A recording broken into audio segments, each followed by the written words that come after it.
आता रात्री बेल्ला राजुरी जिल्हा परिषद गटाच्या जिल्हा परिषदच्या उमेदवार स्मिताताई कंसे यांच्या कार्यालयाचं उद्घाटन तुम्ही केलं. मोठ्या प्रमाणात गर्दी होती.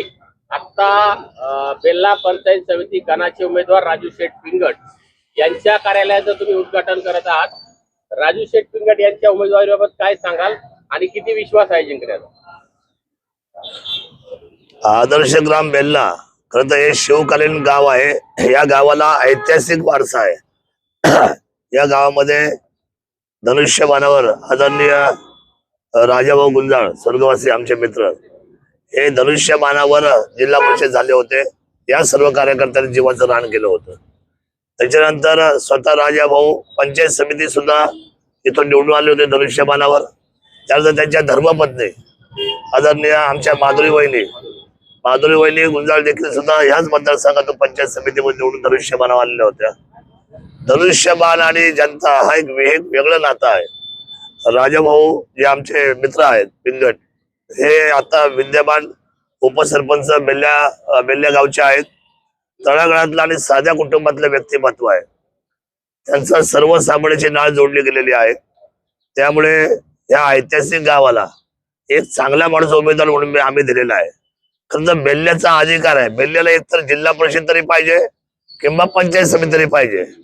पण मला विशेष वाटलं या वेळेला राष्ट्रवादींनी बेल्ल्याला ना जिल्हा परिषद दिली ना पंचायत समिती दिली. मग काय त्यांच्या डोक्यात गोंधळ आहे हे आजपर्यंत आम्हाला कळलेलं नाही. पण मात्र मी बेल्ल्या गावचा आणि ह्या ऐतिहासिक असलेल्या गावाचा सन्मान केला. हे गाव निर्णायक गाव आहे. बेल्ल्या गावाला कोणी हलक्यात घेऊ नये हे विचारांचं गाव आहे. काही लोकांना असं वाटत असेल की हे 12 मुलतच्या गावामध्ये आम्ही लोकांना पैसे देऊन आमच्या विचाराबरोबर जोडून घेऊ. पण बेल्ल्या गावाच्या सन्मानाला जो आज धक्का लागलेला आहे ते बेल्लेकर त्यांच्या स्वाभिमानाला लागलेला धक्का या निवडणुकीमध्ये विसरणार नाही.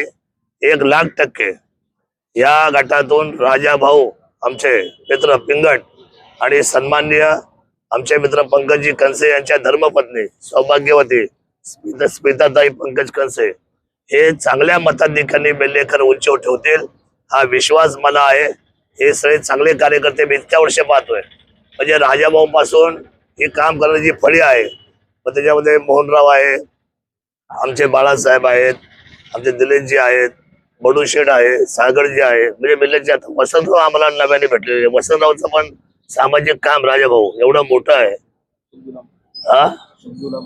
सुखदेव रामखेडे ही सगळी म्हणजे राहुल काय आमचा मधल्या काळामध्ये किशोर गेला, मनू आप्पा काय, आमचे बाळासाहेब डॉक्टर काय, अरे ठकाजी शेडे आमच्या मागे उभे आहेत.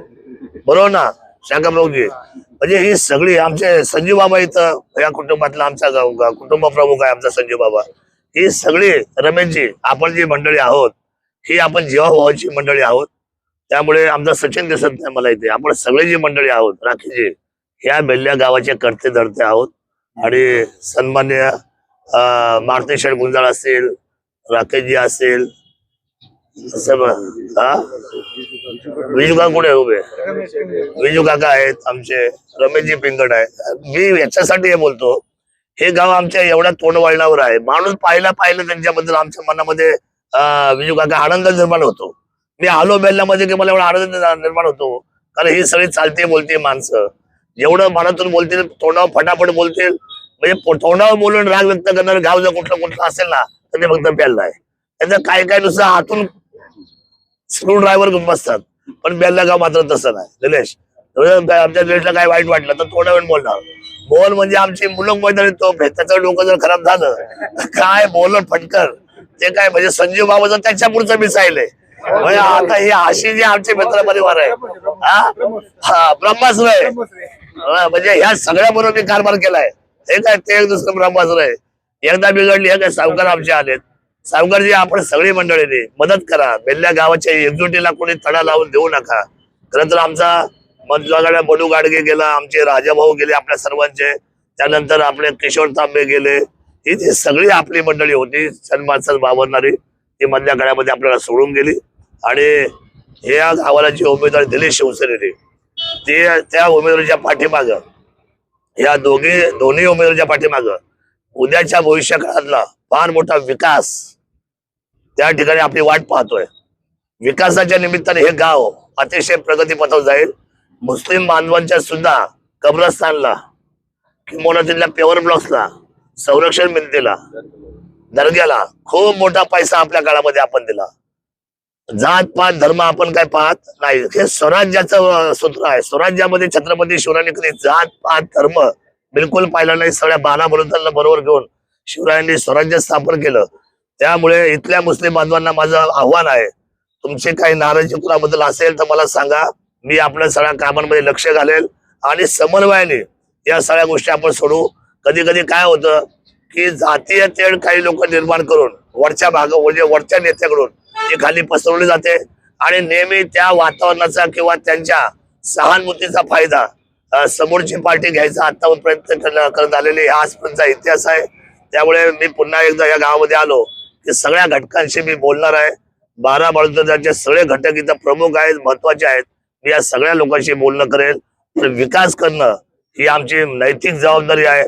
मात्र मी तुम्हाला एक गोष्ट निश्चित सांगेल, इथून मागच्या कालखंडामध्ये बेल्ला गावात हळूहळू जे पुढे चाललंय, बेल्ला पंचक्रोशीत जिल्हा परिषद गट, उद्याच्या भविष्यामध्ये हे जे प्रमुख गट आहेत आमचे, समजा आळे पिंपळवंडी आहे, विकासाच्या निमित्ताने पुढे आलंय, ओतून पुढे आलंय, तर मी आपल्याला शब्द देतो उद्याच्या 4 वर्षाच्या आतमध्ये बेल्ला राजुरी हा जिल्हा परिषद गट विकासाच्या निमित्ताने घरादारापर्यंत रस्ते नेणे, मळ्या तळ्यापर्यंत रस्ते नेणे, साखो बांधणे, चांगल्या क्वालिटीचे रस्ते करणे, संरक्षण भिंत, शाळा, कब्रस्तान, मंदिर, सभा मंडप, या सगळ्या गोष्टीमध्ये मी, स्मशानभूमी, या सगळ्यामध्ये मी आपल्याला शब्द देतो पहिल्या या 8 मधल्या पहिल्या टॉप 3 मध्ये हा माझा बेल्लाचा गट असेल एवढा विश्वास मी तुम्हाला बेल्लेकरांना देतो.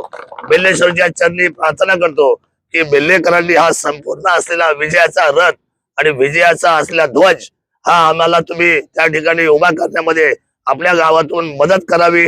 हा विजयाचा संकल्प सोडून तुम्ही आम्हाला या ध्वजाला त्या ठिकाणी सन्मानपूर्वक विजयाच्या उंचीवर न्यावं अशी अपेक्षा मी या ठिकाणी व्यक्त करतो. इथे एक विजय आहेच आपल्याबरोबर आता.